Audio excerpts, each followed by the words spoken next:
Damien Meredith was shot dead in bushland south of Swansea in September 2002 to stop him giving evidence against Daniel Davies in a Newcastle District Court trial. His remains were then exhumed and taken to the Awabba Tip, where they were later unearthed during an extensive police search. Daniel Davies and his co-accused, Peter Carruthers, have since been convicted and jailed for the killing. Today, 45-year-old Denise Ann Davies and her 21-year-old daughter Melissa Ann appeared before Judge Chris Armitage to be sentenced over their actions following the Meredith murder. Denise Davies has pleaded guilty to perverting the course of justice. In submissions on sentence, her counsel John Booth told Judge Armitage that while she encouraged her son to give false and misleading evidence to police, it was done to protect Daniel Davies. Melissa Davies is being sentenced for her admission that she concealed a serious indictable crime. In her defence, barrister John Fitzgerald said she had acted out of misplaced extreme loyalty to the family fold. The proceedings, which are being attended by Damien Meredith's mother and sister, will resume tomorrow with submissions on sentence for Terry Davies. He's admitted to being an accessory after the fact to the murder of Mr Meredith. Gary Blair, NBN News.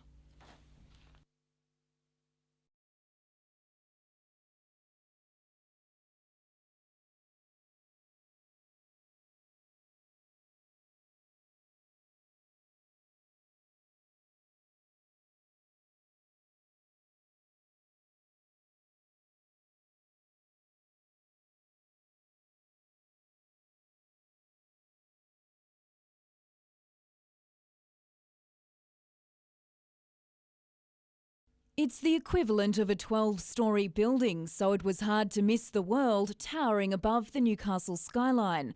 The ultra-luxurious cruise ship attracted hundreds of locals keen to catch a glimpse of how the other half live. 250 residents just live there all the time and float around the world. Absolutely fantastic, so I thought it must be really something interesting to see. It's the cruise ship's second stopover in Newcastle. She last visited the port in 2003. The fleeting two-day visit means big bucks for the hunter, injecting hundreds of thousands of dollars into the economy. Approximately $250,000 a day is spent by a cruise ship such as this in port, so it's significant. Minibuses ferried 80 passengers and crew to the Hunter Valley Gardens, while most chose to explore Newcastle's best beaches and shopping spots. The World is the first of 5 cruise ships to make 9 visits to Newcastle during the next 18 months. Jane Goldsmith, NBN News.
Tony Mowbray sailed into the hearts of Novocastrians 6 years ago when he set the record for the fastest solo, non-stop and unassisted voyage around the world. 2 years ago, he took the same boat to Antarctica to see the icebergs. But now there's a new boat and a new adventure. At 60 feet long, Commitment is the biggest yacht on Lake Macquarie, but she'll still be a small fish in the Southern Ocean. Tony set sail from Newcastle Harbour on October the 15th. 6 years to the day that I sailed out on Solo Globe Challenge at Health around the world. So, yeah, and 6 years ago, if you had said to me that I'd be sailing out, on a 60-footer, I'd have really looked sideways at you. But a lot's happened in 6 years, and it's going to be a pretty special day. A small team of tradesmen is working feverishly to prepare the ketch for its voyage south. Among the crew on the first leg to New Zealand will be 85-year-old Lake Identity Fred Thomas. It's my last fling. and it's something I've looked forward to for a while. I've done a little bit of rough sailing, but yes, I really am looking forward to it. As well as some paying passengers, Mowbray plans to take his wife and children around Cape Horn to the ice. Paul Lobb, NBN News.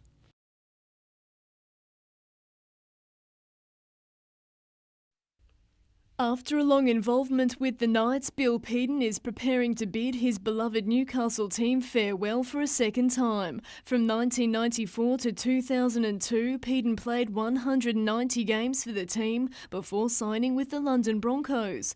But it seemed he couldn't stay away from his hometown. Peden returned to the Knights after just one season abroad, this time as the team's strength and conditioning coach. However, he's off again after securing his dream job with the London Harlequins, formerly known as the London Broncos. I'll be head strength and conditioning coach and assistant coach, so I'll be a bit of a dual role, so something to get the teeth into a little bit. As for continuing his coaching role once he returns to Newcastle, at this stage it's not a massive goal, but it's not something I'll rule out.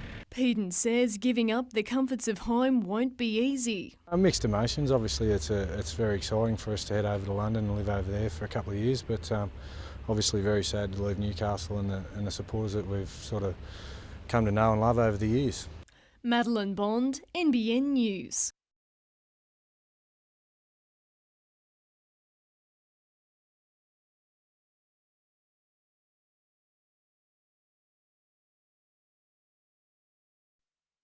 It looks like the Jets are one step closer to finally securing a senior goalkeeper.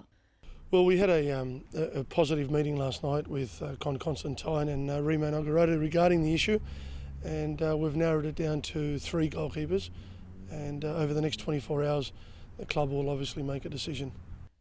Those in contention for the position include Slovakian Jure Bucek, who played in the Champions League for Olympiacos, Australian shot stopper Andrew Cruz, and former Fulham goalkeeper Jaroslav Drobny. The club's been in negotiations with Drobny for 3 weeks, but getting him on the side could be problematic. We're just going through the possibilities of seeing if we can get him out here, and of course we have visa issues too, so that may come into play as well. Ben Kennedy has been the team's sole goalkeeper this season. Ben's done exceptionally well, but of course I don't want to demand too much off a 19-year-old, and we saw with confidence levels to young kids, we don't want to overexpose him. Meanwhile, the team's new striker, Colombian Milton Rodriguez, who began training with the Jets this week, isn't quite up to scratch. He's a little bit underdone, which is really disappointing, because I'm sure when Milton hits his peak over the next 4 to 8 weeks, there will be quite a lot of talk around town. Madeline Bond, NBN News.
The outcome was as expected, with Jodie McKay now the new face of Labor in Newcastle.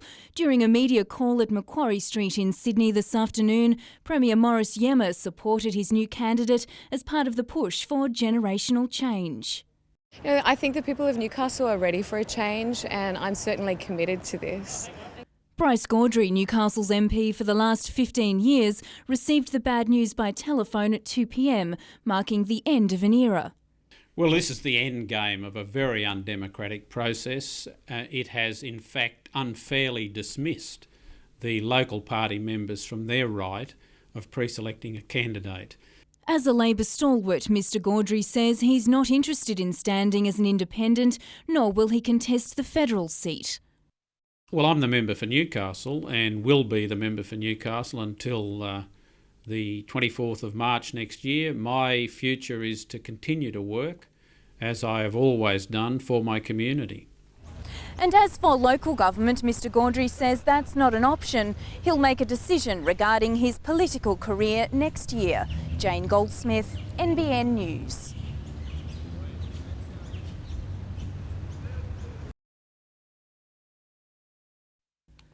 Terry Davies' guilty plea involves the help he gave his son to exhume Damien Meredith's body from bushland south of Swansea and its transfer to the Awabba Tip in October 2003. Extensive police searches of the garbage dump eventually located the murder victim's remains and led to 2 convictions for the Meredith murder. The accessory after-the-fact to murder charge also covers assistance Mr Davies gave Daniel to avoid detection once he became aware of his son's involvement in the killing. In submissions on sentence, counsel for Terry Davies, Richard Jankowski, told Newcastle District Court his client had assisted his son to deal with police if confronted with an investigation, actions that were misguided loyalty. On the question of sentence, Davies' counsel asked for a jail term of between the 2 years and 2 months he's already spent in custody awaiting resolution of the charge and a period of up to 3 years. After a 2-day hearing of submissions, Judge Chris Armitage will tomorrow sentence Terry Davies, his wife Denise and their daughter Melissa. Denise Davies admitted perverting the course of justice after the Meredith death, while Melissa pleaded guilty to concealing a serious indictable crime.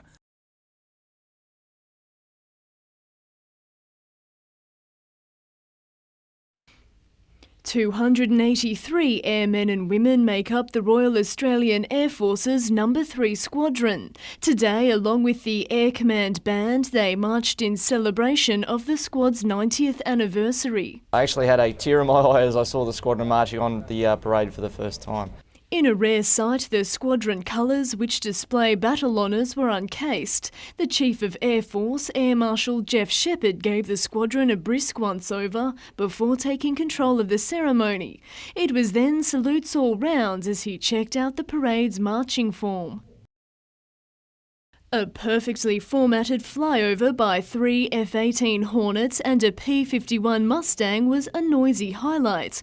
But while the Williamtown RAF base was in full celebration mode, there's still no word about when and if the Air Force's fleet of Hornets will be fitted with Australian radar warning receivers as part of a $400 million Defence Department contract. As it stands, the receivers are incompatible with the aircraft. I'm not quite sure about the details of that particular event, and I'd really like just to concentrate on the 90th anniversary activities.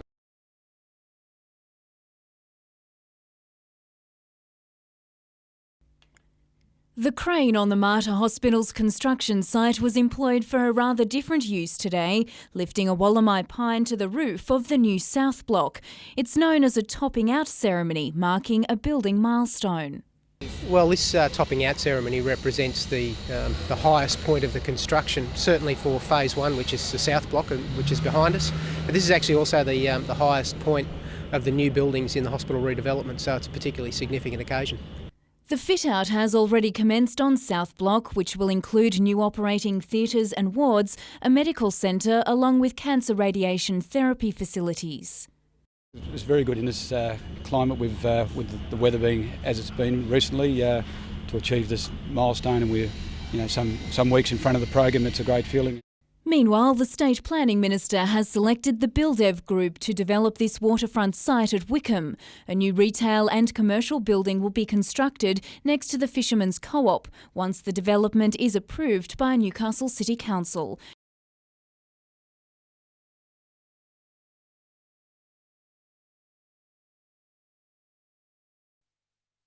Over the past week, the Knights have analysed this tackle to within an inch of its life, but their detailed argument wasn't enough to save Badiris from that 6-week ban.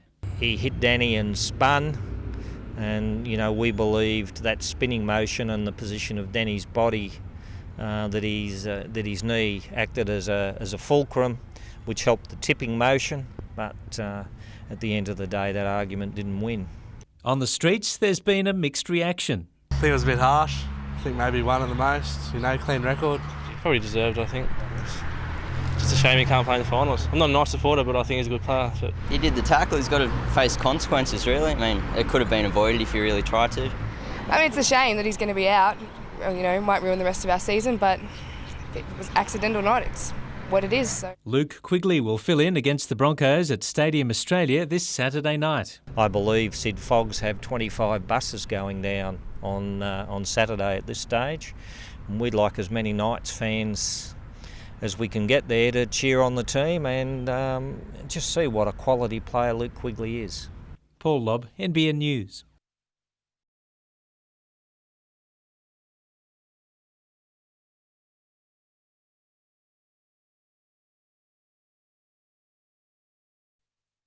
The new Colombian striker had a run with the boys yesterday and was given his playing strip today before fronting his first A-League press conference with the help of an interpreter. He's very happy to come to Newcastle and excited to play for the Newcastle team, the Jets. The coach is keen to see what the talented striker can do. He's exciting, and once he reaches his aerobic base that I want him to have and sharpen him up as well, I think he'll be in for a very exciting footballer. 10 years professional football in Colombia for different teams. Año y 4 meses en Corea. And 1 year and 4 months in Korea, and then here to Newcastle. The club also hopes to finalise talks with a new goalkeeper tonight. Round 4 this weekend, going in with still one keeper on the books is a farcical situation. After a lack of training venues saw the team travel to Western yesterday to find a usable ground, the club has signed a deal with Newcastle University for the boys to train there. And what will Rodriguez call coach Theodorakopoulos? Nick. No.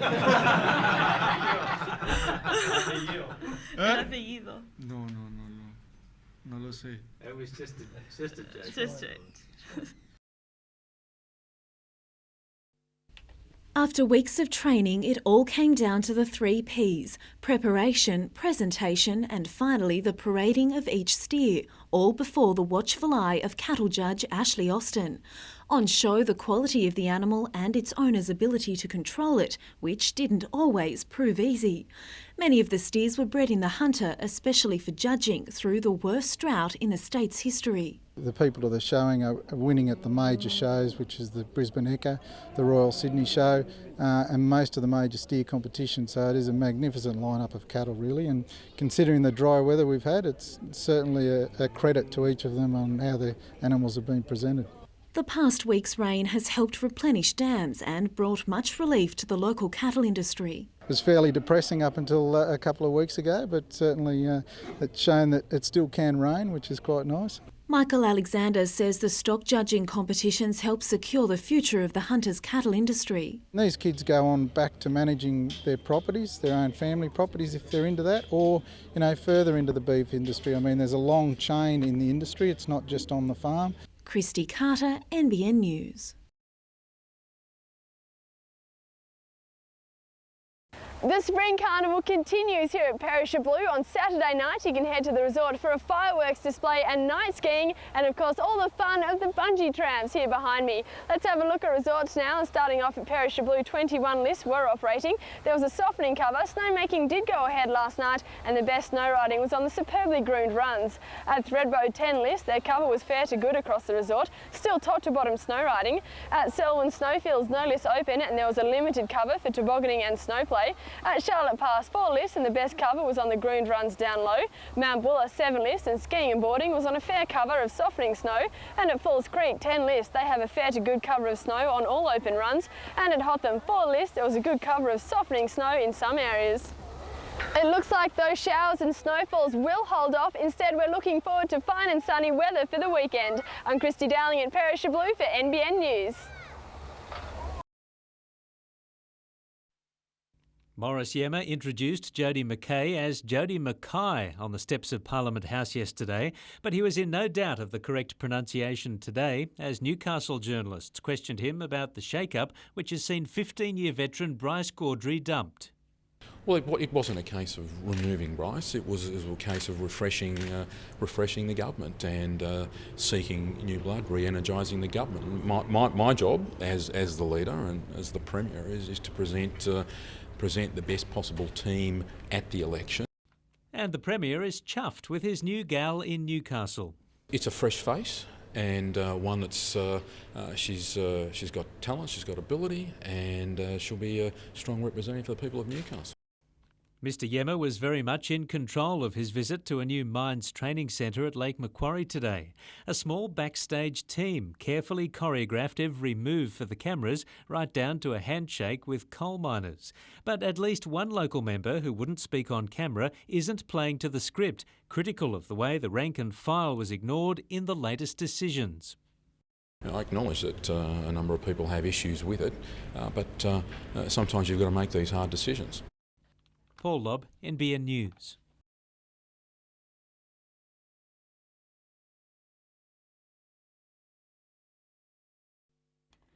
After decades of anti-tobacco campaigns, it's clear smoking and good health are diametrically opposed. In fact, sucking on a cigarette is the single most preventable cause of premature death in Australia, and smoking kills around 6,500 people in New South Wales each year. That's why Hunter New England Area Health says it's time to take some leadership and say no, with a blanket ban across their health facilities. 50 hospitals, 100 plus sites, we will no longer be having smoking on any of those sites. Smoking will be prohibited inside and outside, including the car parks, meaning patients and employees will have to either butt out or slap on the patches. We will be offering nicotine replacement therapy for our staff and for patients.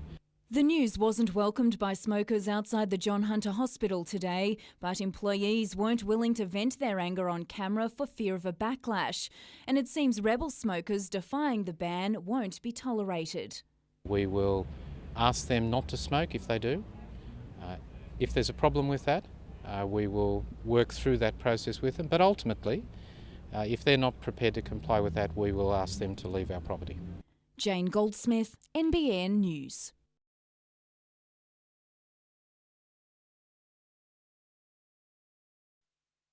For the family of murder victim Damien Meredith, there was little comfort to come out of today's sentencing. I still have to see these people, you know, a piddly little sentence, and that's what it is in my eyes. It's a pittance for what happened to my brother. Mr Meredith was murdered by Daniel Davies 4 years ago. The convicted killer's father, Terry Davies, helped his son exhume, then dispose of the victim's remains at the Awabba Tip 13 months after the killing.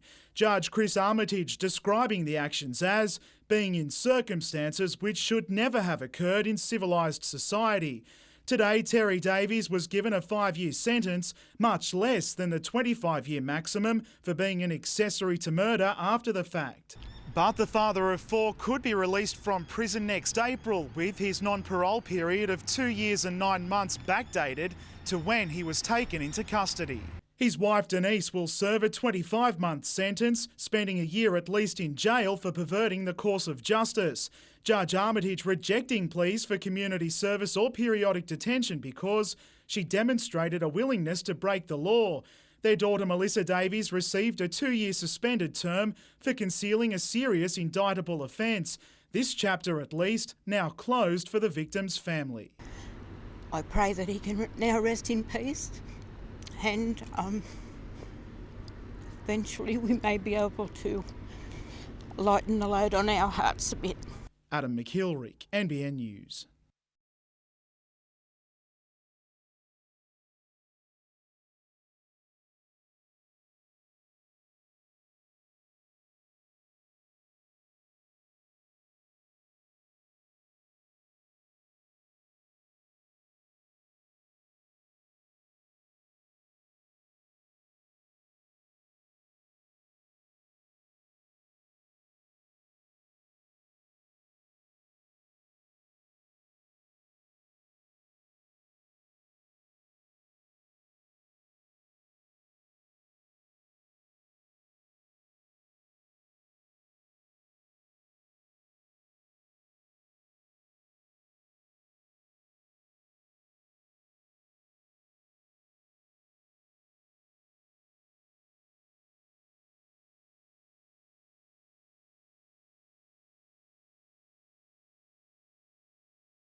The Knights were lucky to leave Newcastle on time.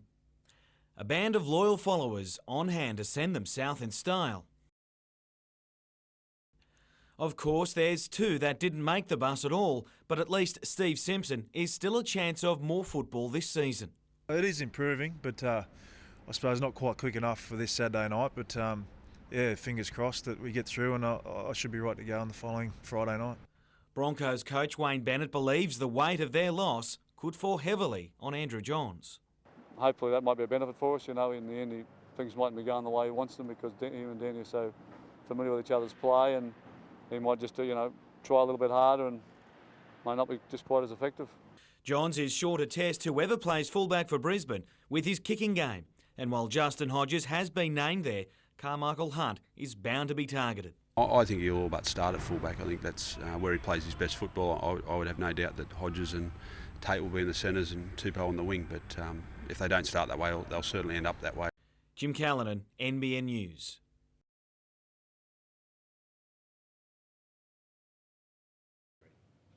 No surprise that the winning teams from the first round of the semis, all of their respective front rowers played possibly their best football all year. For the Knights, Adam Woolnough and Josh Perry came of age. Strong runs, mobile in defence, and they answered the intensity of Manly's forwards and really did stand out. As did the Dragons' big guns. Luke Bailey and Jason Riles were at their absolute best. Bailey scoring an outstanding try with big defence and go forward. He showed his true colours like Jason Riles, who delivered an inspirational cover tackle on Justin Hodges, a great effort for a big man. The Bulldogs' Marco Mooley was also at his bruising best. He's been setting the benchmark for front rowers all year. And finally, minor premiers the Storm. Their newcomer front rower, Anthony Kafusi, is easily the most improved front rower in the game and had a blinder. We'll talk about blinders. Knights' Kurt Gidley was so impressive last week. He scored 2 tries, had 12 tackle breaks, and my personal highlight when he made 3 tackles in a row from marker in a real crucial part of the game. Now, he's going to start at fullback, and his combination with Joey in attack when they're playing direct at the line is lethal and will have a big impact on the Knights' chances. And they need all the impact they can get without Danny Medeiros and Steve Simpson, 2 of the best athletes in the game, and they will be sorely missed. OK, let's have a look at tonight's game. The Dragons will have their hands full against Manly, but I'm tipping the Dragons to win. And tomorrow night, the big one, Broncos v the Knights. One of these two teams will be saying goodbye to a team legend, either Shane Webke or Matt Gidley. I'm tipping Gids to keep on playing. Good luck, enjoy the semi-finals. I'll see you next week.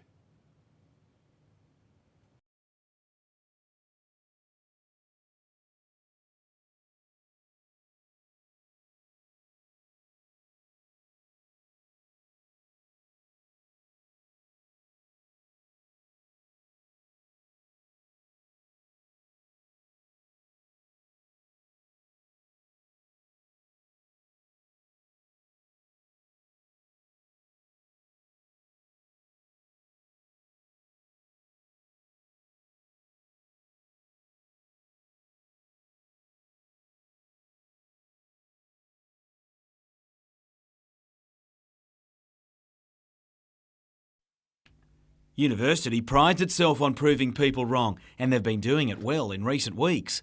Following a similar path to the one they took to the grand final in 2003, Uni has eliminated both Hamilton and Wanderers on the way to tomorrow's showdown with the Waratahs. It's funny, we've never been picked to win yet in the semi-final series, and that suits us actually. I mean, we've been under the radar most of last year and again this year, and our defensive record speaks for itself. As the students dismiss thoughts they've overachieved by reaching the decider, the Waratahs positively bristle at the notion they could be ripe for the picking. Having played only twice in a month, some suggest it could play against them in similar fashion to last year's decider, which they lost. No, it's been on the radar. I just write their names down. I'll give them a phone call Sunday.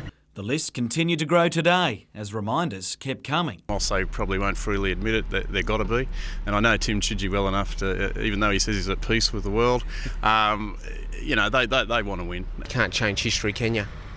Like 2003, we won the premiership. That's history. We've got to focus on what's at hand. It all makes for an intriguing grand final tomorrow.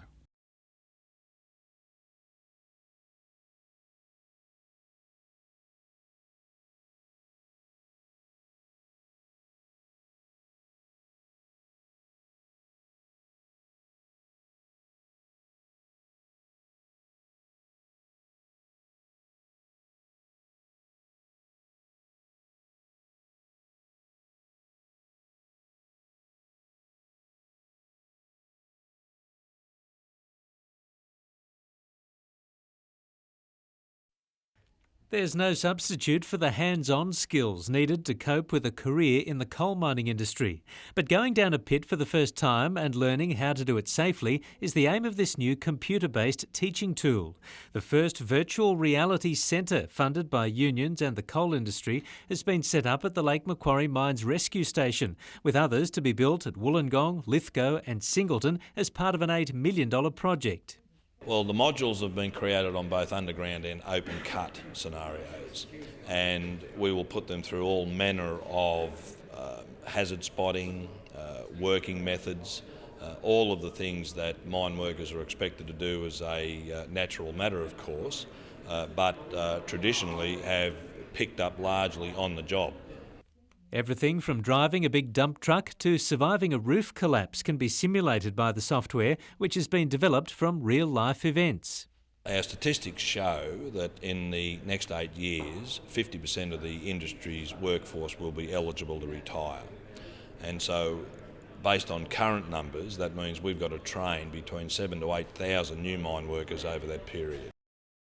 Paul Lobb, NBN News.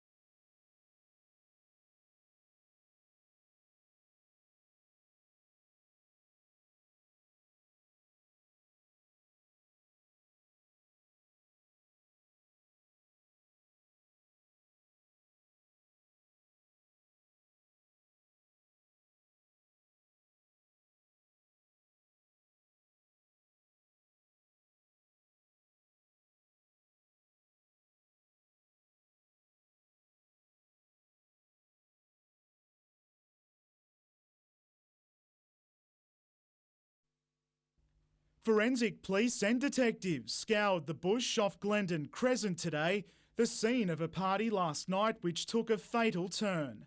It's alleged a 15-year-old boy from Boolaroo was stabbed in the stomach by a 19-year-old Glendale man during an argument. Police and ambulance were then called, with the younger of the two taken to John Hunter Hospital in a critical condition. The teenager underwent emergency surgery for the stab wound overnight, but died this morning. The 19-year-old was originally charged with malicious wounding, but it was later upgraded to murder. He'll appear in Newcastle local court tomorrow. Adam McIlrick, NBN News.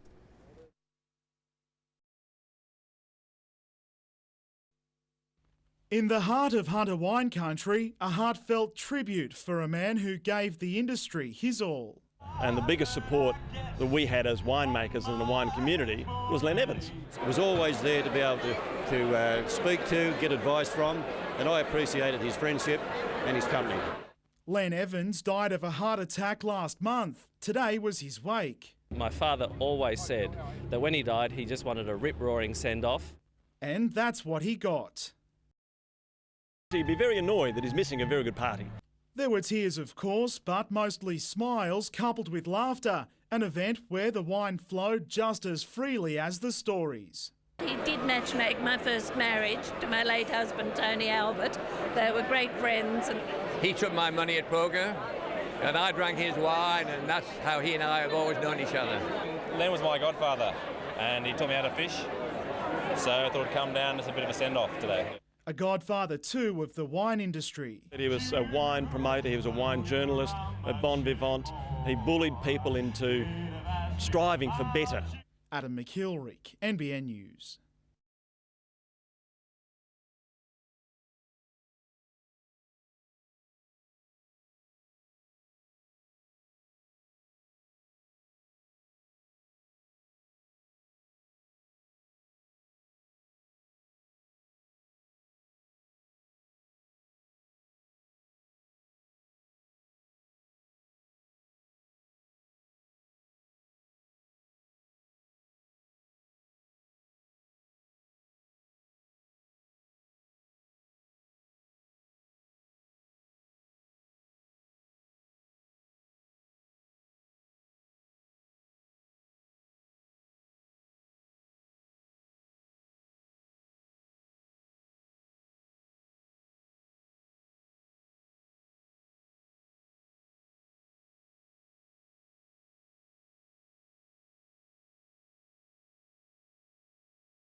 Both sides navigated their way on field through a tunnel that went on forever. Having played just 2 games in 4 weeks, Mark Tafua knocked out the rust and anything else that came his way. But it was Uni that clicked into gear the quickest. After good lead-up work, winger David Kennedy touched down to help the students take a 7-0 lead. Ben Peterson kicked the Tars onto the scoreboard. As Uni continued to chance their arm in attack and came within a fingernail of scoring a second. Paul Smith went to the boot to find more points and then away to the sin bin after this tackle just on half-time. It must have been a fair half-time team talk in the Waratah camp as they scored within minutes of the resumption of play thanks to winger Dan McGavin. Uni continued to pressure but with little reward. The Tars, though, unleashed their potent backline with devastating effect. Mark Tafua on the end to finish as the Tars took the lead for the first time in the match. Ben Peterson then added his name to the count as the Waratahs' roll towards the premiership gathered steam with a 22-10 lead. And that's how it stayed as the Tars added the major premiership to its minor title before the real celebrating began.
When the Planning Minister visited Catherine Hill Bay last week, he told concerned locals they'd get a good result if they kept quiet.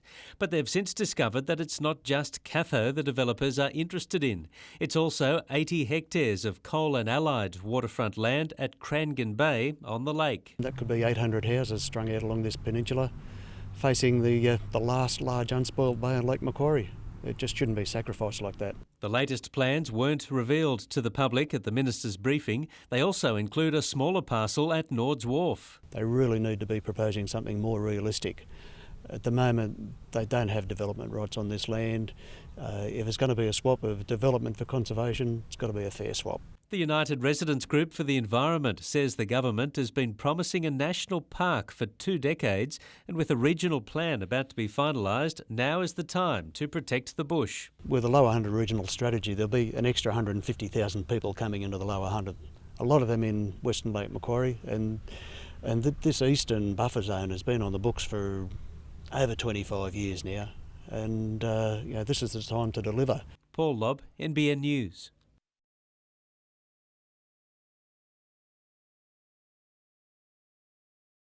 The doors aren't officially open at the Vineyards complex, but it's inviting nonetheless. A golf course for 11 years, it's part of a $50 million resort. Needless to say, Crown Plaza Hunter Valley had no trouble finding staff. We had 668 people turn up, and from that we then interviewed 325 people. And 200 got the job. They're not only working for Crown Plaza, they're ambassadors for Hunter Valley Wine Country. Today, the last group of employees fronted for training. Going to be working as a porter in the concierge department. Given it's an around-the-clock operation, it presents a flexible work choice as well. I really wanted to work nights because I've got children. Hotel workers have been on site since May, and attention to detail is paramount with no service spared. Mainly midweek will be a residential conference venue, and the size of our facilities give us I suppose a unique advantage there. We can cope with 460 people for a dinner. Among the jobs left is to distribute the Bibles to the 72 villas and 150 hotel rooms before the first guests check in on the 5th of October. Adam McKilrick, NBN News.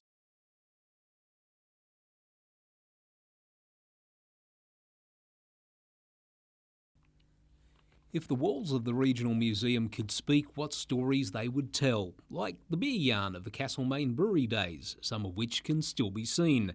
Then there's its pre-museum use for the Pink Elephant Market of the late 1970s and early 1980s. A shopping and social experience Live Sites and the Regional Museum wants to try and recreate. We have been trying to find people who were around in those Pink Ellie days who, like you said, shopped there or had stalls, because we want to hear their stories. The one-off revival next month will be staged in Wood Street outside the museum. However, all other plans aim to be true to the market's origins. We're going to hold it on Thursday the 12th of October between 3 and 9, because that was the time the actual Pink Ellie market used to be. And it's likely to draw a crowd because there's something about this 130-year-old site that brings out the nostalgic in older Novocastrians. We get visitors a lot who come here and remember both the brewery and the Pink Elephant markets. Gary Blair, NBN News.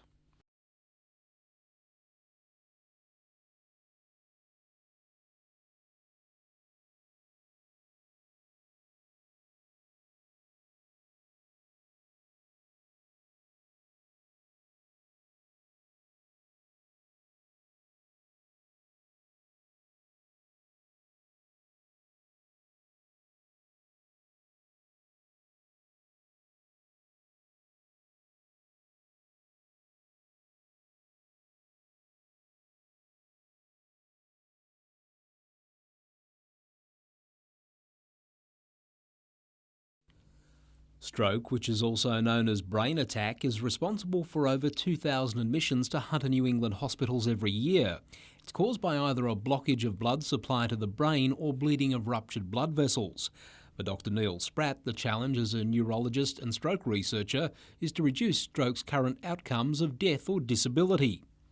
There's been dramatic advances in stroke research in the last few years, but there's still a long way to go. Dr Spratt will relocate from Melbourne to Newcastle later in the year to become the Hunter Medical Research Institute's Senior Research Fellow in Stroke to focus on developing a new therapy for patients. Something called a neurosteroid hormone, which is normally made in brains, but we think might be able to protect brains after stroke. The 3-year, $180,000 project made possible by funding from the Greater Building Society, the second HMRI project the financial institution has backed in the past 8 years. We're very fortunate. I mean, in Newcastle with HMRI, we've got world-leading facilities here. We're doing so much research that's just not being done anywhere else. Gary Blair, NBN News.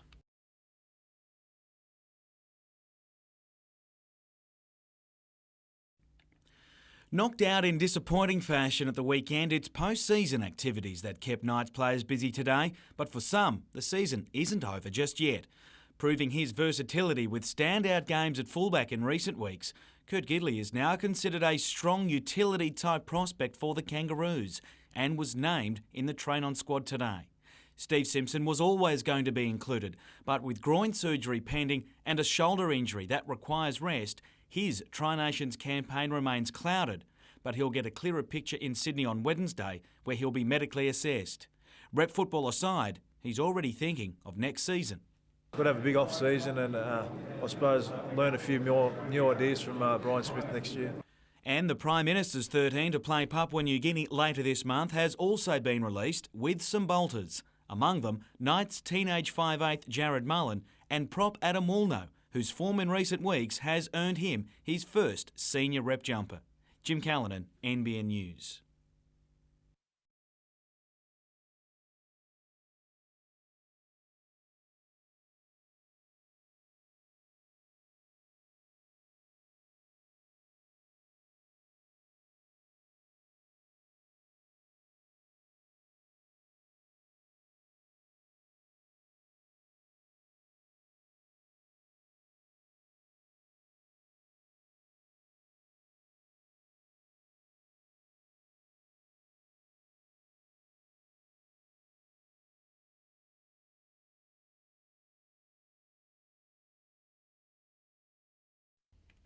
Newcastle players cooled their jets this morning after a match that literally revived their season, with the Colombian import Milton Rodriguez dream debut. After combining well yesterday, he teamed up with Nicky Carl today to interpret. He didn't dream of it, but he always goes into a game with a mentality of scoring goals, and scoring two is a lot better than scoring one. While language may be a barrier, he proved football is the other international language yesterday, gelling with teammates and netting 2 goals in the process. All this after the team went down 2-0 in the first half. While there are still obvious problems at the back, at least it proved one thing about the team's character. We showed we're a team. We were down 2-0 in Sydney to the champions, and we showed character to come back, score 2, and could have had another 2 or 3. It'll be around that in games that striker Vaughan Coveney could miss after a hamstring strain saw him replaced after 20 minutes. It's not looking good, so hopefully just, a couple of weeks I should be out.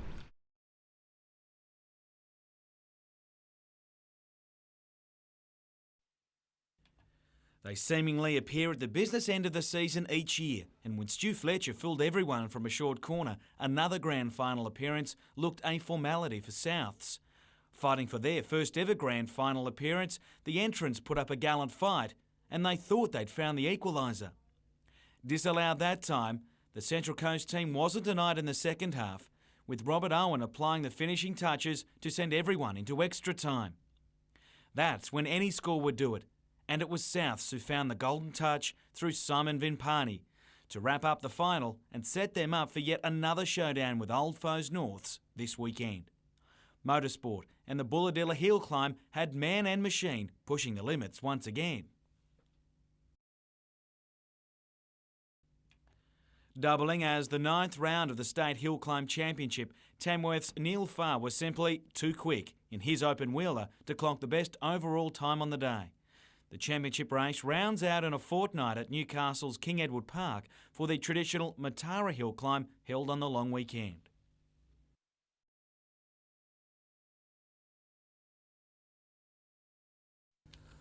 The goal is a green belt that stretches from Mount Sugarloaf and the Wattagans to the sand of Stockton Beach. But until now it's been an incomplete jigsaw because a missing piece is privately owned by Coal and Allied. A situation Coalition members Brian Purdue and Michael Osborne believe could soon be resolved following recent negotiations between the company and the state government. We are very hopeful, and I guess we're optimistic of a breakthrough. We've been 4 years now on this campaign, and the public's been right behind us in the Lower Hunter and in Newcastle. If the deal is finalised, it will allow an estimated 20,000 hectares of ecologically important land to be under public ownership for what environmentalists hope can become our next national park. And it makes sense from a fishing point of view, from a tourist point of view, from the future generations who can also enjoy this beautiful view, not to mention all the species that call it home. For Brian Purdue, who has campaigned to save the tank paddock on Minmire's outskirts, it's now time for the Yemma government to show its environmental commitment to the hunter. This opportunity won't last. This deal will secure government-owned lands right through the corridor. Gary Blair, NBN News.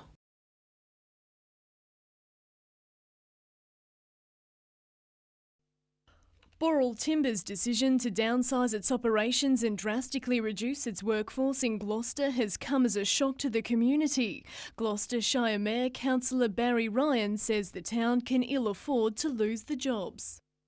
With a population of 4,900 odd, the loss of any job at all is fairly drastic.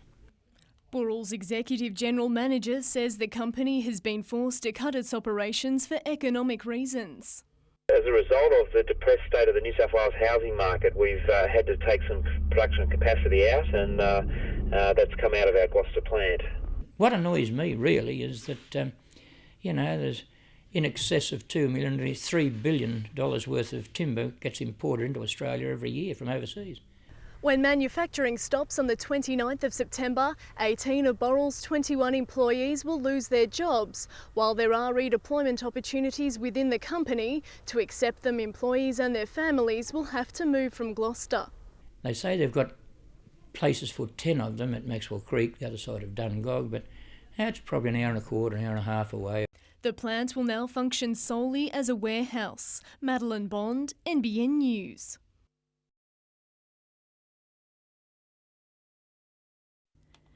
For many, feng shui is a mysterious aspect of ancient Chinese culture.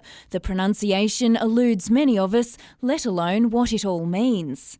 Direct translation from Chinese, right? So the proper pronunciation should be feng shui. But according to leading architecture academic Dr. Michael Mack, feng shui principles make good sense. He says modern Australian architects are now taking into consideration the harmony between building and landscape. Some of the architects are using feng shui principles. The architect and all the other professionals in the built environment try to blend the natural environment into their built environment. So what are a few key points in creating a home with good feng shui?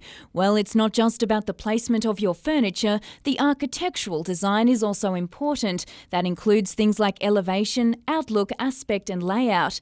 And it may seem like he'll be preaching to the converted when ironically the Newcastle researcher heads to Hong Kong next week to present at an international feng shui conference. Jane Goldsmith, NBN News.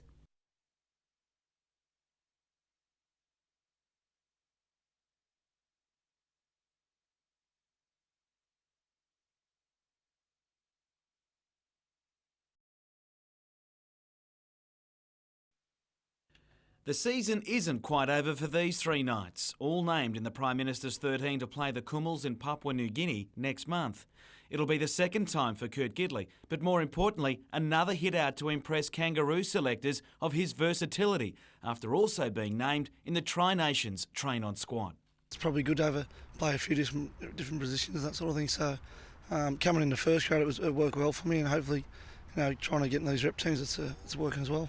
His teenage teammate Jared Mullen took all sorts of convincing that he'd earned his first senior rep jumper. Start the year off this year in Premier League and then to finish the year off in the Prime Minister's 13, it's a massive jump and still trying to come to terms with it.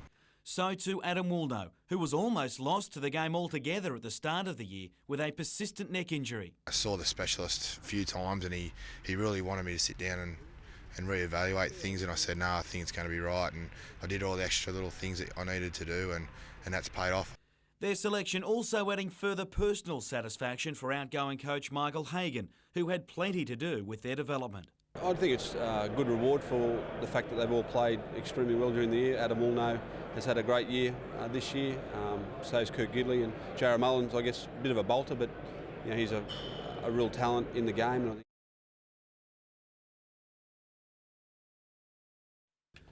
there was no doubting Stan Collymoure's prodigious talent during his stellar and sometime rocky stay with several Premier League clubs, including Liverpool. With 3 English caps to his name, it's a series of incidents off the field that really made him headlines in recent years. Admittedly, some of the stuff that I did read about today was a little bit of a surprise, but as I said, I'm nobody to judge. The coach was more concerned about his ability to contribute on-field after more than a year out of the game, let alone at a high level. If someone can assure me that he has a good, solid fitness foundation, then from a playing perspective only, I'd be more than happy to accommodate him. But as the day wore on, it was confirmed he wasn't coming, with any guest player appearance at the Jets now unlikely altogether. It's the future of goalkeeper Ivan Nesevsky that continues to concern. Signed by the club, the Football Federation of Australia won't register him to play until Newcastle sorts out other issues with a previous signing. Bit of a waiting game at the moment, so once I get the go-ahead from the FFA, I'm keen to get into it. The coach knows he needs depth in defence after conceding 10 goals in 3 games. You can't teach certain issues of defence, and concentration is certainly one that comes to mind. They play the Mariners this weekend. Jim Callanan, NBN News.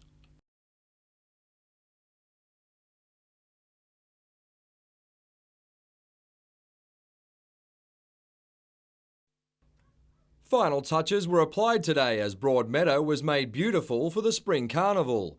The Group 3 Cameron Handicap, one of tomorrow's feature events, with an intimidating favourite also heading the weights. Our Courts in Sessions trainer Guy Walder declared 2 or 3 weeks ago that he was definitely running at Newcastle in the Cameron, and that may have frightened 3 or 4 horses out. Despite the rap, Gary Harley rates the John Hawkes-trained Malcolm. Local horse Tall Timbers is out to create history by becoming the first horse to win the Newmarket Cameron Double. In the $150,000 Spring Stakes, trainer Guy Walter will take a second shot at glory with Excite's the early favourite. Thursday's action centres around the 100th running of the Gold Cup and local hope County Tyrone. Enjoying a cool dip this afternoon, the heat will be on the 8-year-old as he carries his favourite jockey as well as local hopes in the Cup. This is a stepping stone to the Metropolitan, which is on in a fortnight, and the 2300 is a suitable distance for him at this stage. After claiming the Sydney Cup, Jim Cassidy says the pair will be more than competitive. I've had a good association with him. I've been around the Melbourne Cup on him, a couple of Sydney Cups, Brisbane Cup, where he's been placed, and well, he's a great old horse. Mitchell Hughes, NBN News.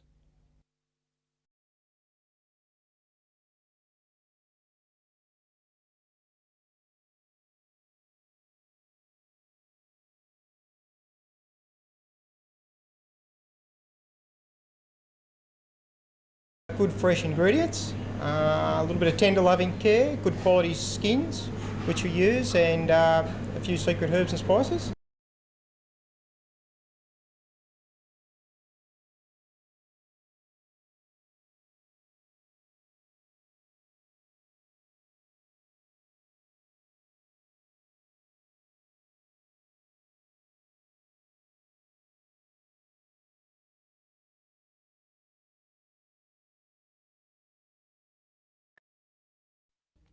It began as a gathering of about 20 teenagers around a fire in bushland off Glendon Street, Glendale last Friday night, but ended up becoming a crime scene. In police facts attached to court documents, Newcastle local court has been told James Williamson attended the party where he allegedly became involved in an altercation with the 15-year-old victim. The dispute became physical and the pair ended up wrestling on the ground. According to the police facts, the 15-year-old got to his feet and realised that he'd been stabbed in the stomach. At the same time, Williamson got to his feet and allegedly ran into the scrub in the direction of the Glendale TAFE. When he was later interviewed by police, the 19-year-old Glendale labourer told officers that he had no intention of fighting the victim because he considered him to be a kid. Even though the youth was rushed to John Hunter Hospital for emergency surgery, he died 12 hours after being stabbed. There was no application for bail when Williamson appeared before Magistrate Col Elliott today in Newcastle Court, and he was formally remanded in custody until November 1st. Gary Blair, NBN News.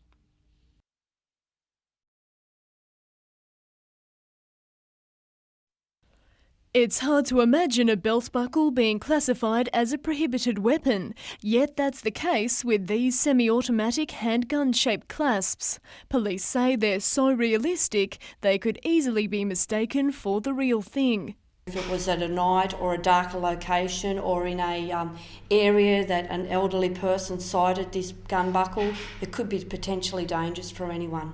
Police became aware of the offending buckles after they were called to intervene in a possible armed robbery at a Lake Macquarie shopping centre. The armoured guard sighted this young gentleman and just raised concerns. They thought they may have been an arm hold-up may have occurred, given the fact that it does look like a replica pistol.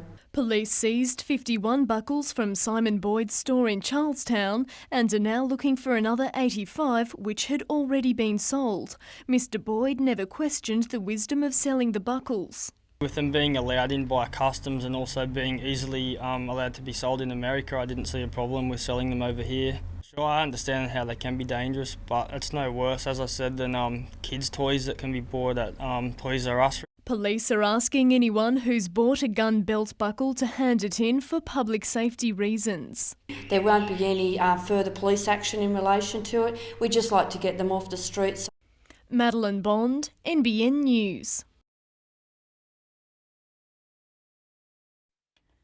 Newcastle is quickly becoming a major centre for cancer research, with around 50 scientists from the university and the Hunter Valley Research Foundation developing some of the world's most successful treatments and trials. That includes recent medical breakthroughs for breast cancer and prostate cancer patients. There's been a significant number of publications in good quality journals, both from laboratory researchers as well as in relation to clinical trials come out of the Hunter. Newcastle City Hall was today preparing to host 170 cancer experts from Australia and overseas for a 3-day conference. The focus, maximising the benefit of lab research to improve survival rates, the quality of life for patients and eliminate some of the serious side effects of treatment. The intention of this conference is to bring together overseas and national as well as local people to discuss how to really get new therapies out of the lab and into the clinic. The conference begins this evening at City Hall, but the doors will open to the public on Friday night as the Australian of the Year, Professor Ian Fraser, speaks about the importance of the immune system in preventing and treating cancer. And he's had a significant impact on the development of a vaccine to try and prevent cancer of the cervix in women. Jane Goldsmith, NBN News.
The glamour stakes are always tough to pick, just ask the judges. Beauty, though, took a back seat to the breeze, a real case of hang on to your hats on this Ladies' Day. I've actually gone for cream because that is actually the colour for summer. The colour of money important too in the $150,000 Spring Stakes.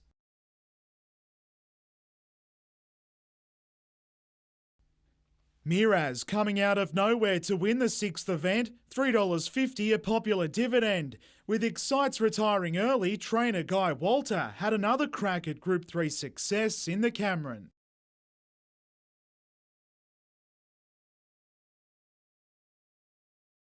A photo finish showing courts in session got the better of Malcolm, if only just. They keep coming and coming, but they can't get past him. He's got a great fighting spirit and he demonstrated that again today.